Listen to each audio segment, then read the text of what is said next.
programang ito ay rated SPG. Striktong patnubay at gabay ng magulang ang kailangan. Maaaring may masiselang tema, lengguwahe, karahasan, sexual, horror o droga na hindi angkop sa mga bata.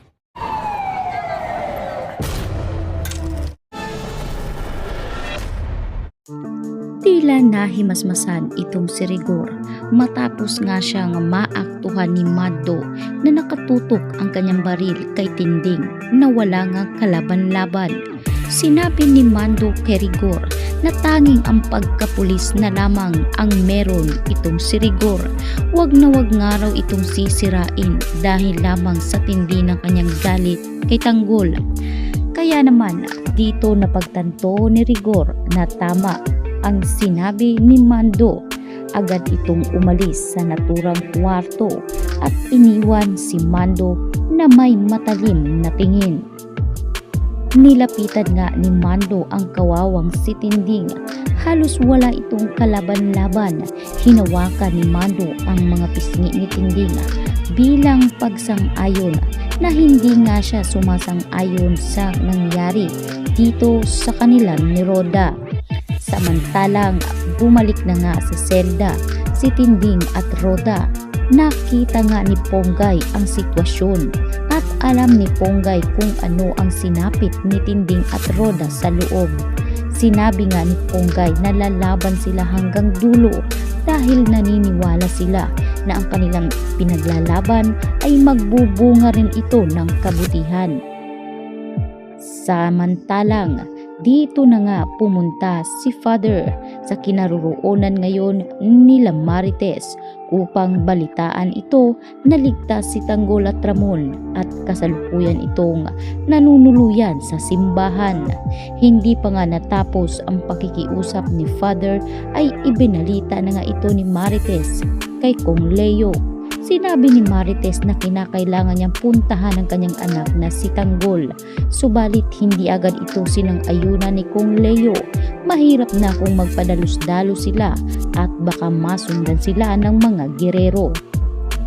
Sa ngayon ay kinakailangan nga nilang magdobli ingat upang hindi rin sila masundan at matunugan.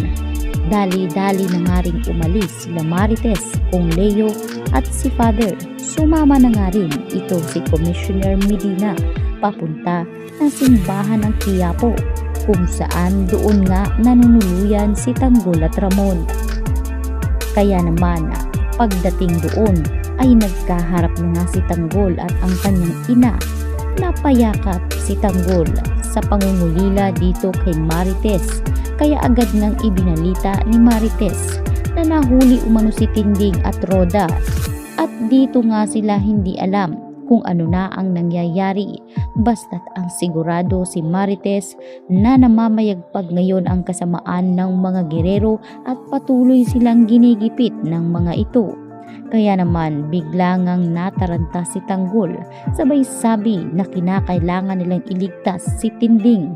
Ngunit paalala ni Kong Leo na huwag masyadong padalos-dalos sa bugso ng damdamin itong si Tanggol. Mainam kung pagpaplanuhan nilang mabuti ang bawat kilos na kanilang ilalatag upang sa ganon ay hindi sila magkamali sa mga aksyon na kanilang gagawin. Kaya naman biglang huminahon itong si Tanggol.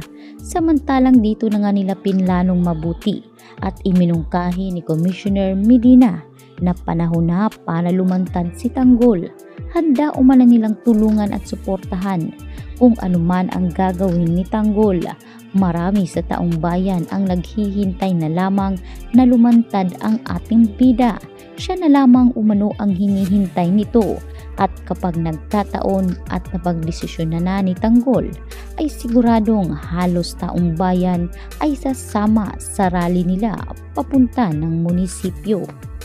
Kaya naman si Tanggol ay napag-isip-isip na baka panahon na nga para lumantad na at ipaglaban kung ano ang para sa kanya. Sa pagkakataong ito ay dito nga iminungkahin ni Ramon. Nag-usap sila puso sa puso. Nagpapasalamat si Tanggol dahil Sa maraming laban umano na kaharap ni Tanggol ay naririto pa rin ang kanyang amang si Ramon. Malaki ang pasasalamat niya, kaya iminungkahi ni Ramon na masaya siya dahil hanggang ngayon ay magkasama sila. Si Tanggol umano ang nagbuo ng pagkatao ni Ramon at gagawin niya ang lahat para maupo si Tanggol. Sinabi din ni Ramon na kapag si Tanggol na ang naging alkalde ng lungsod ng Maynila ay taos-puso siyang susuko sa gobyerno. Wala na nga raw panahon para magtago dahil alam niyang ito ang tamang gawin para sa kanyang anak na si Tanggol. Hindi nga makapaniwala itong si Tanggol dahil tila nakokonsensya itong si Tanggol para ikulong pa ang kanyang ama sa mahabang panahon. Tanging ang nasabi na lamang ni Tanggol ay hihintay niya ang ama hanggang sa makalaya ito. Sabay binigyan niya ng mahigpit na yakap ang kanyang amang si Ramon Montenegro. Kinabukasan ay dito na nga nag-ayos ang lahat. Dito naghanda ang mga relihista para sumugod na sa munisipyo dahil ito na ang oras ng paniningil sa mga girero. At habang nag-aaklas na ang lahat, ay dito nga nakita ni Miguelito sa telebisyon na sandamakmak na mga taong bayan ang papunta at susugod sa munisipyo. Nataranta tuloy si Miguelito dahil ano na ang gagawin nila. Kaya iminungkahi ni Roberto na hindi sila papayag na mabawi ang munisipyo dahil pag-aari nila ito at mahabang panahon ito nga inalagaan ng mga girero, lalong-lalo na ang kanyang ama na itong si Don Gustavo, at hindi niya ito ibibigay sa isang iglap lamang.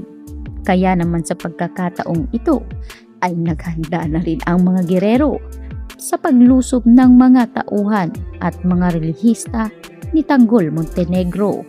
Dito na magkakaharap ang magkabilang panig at ang mortal na magkaaway. Sino-sino ang malalagasan? Sino-sino ang magpapaalam? Kaya naman iyan ang ating mainit na pagkakatuto